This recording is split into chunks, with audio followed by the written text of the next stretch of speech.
Madam, మొన్నటిదాకా సంచిలో సీక్రెట్గా దాచిపెట్టి సాటుమాటున సైలెంట్గా తాగేవాళ్ళు బరి తెగించేశారేంటండి?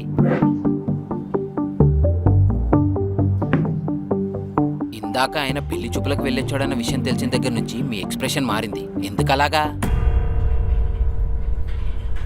వాడు పెళ్లి చూపులకి వెళ్తున్నాడన్న సంగతి నీకు తెలుసు కదా? తెలుసు. మరి తెలిసి కూడా నాకెందుకు చెప్పలేదు?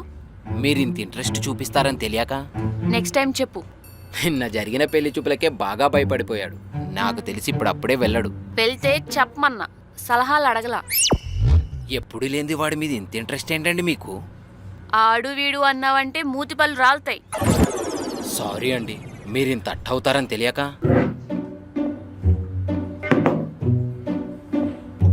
పెళ్లి పెటాకులు లేక మిగిలిపోయింది సంబంధాలు రాక కాదు. వాడికి ఎలాగో అర్థం కాలేదు.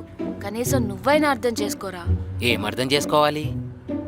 బయట వాడికి 25,000 శాలరీ కూడా ఎవ్వరు ఇవ్వరు. అలాంటిది నేను 50,000 ఎందుకు ఇస్తున్నా? డబ్బులు ఎక్కువ అనుకున్నా.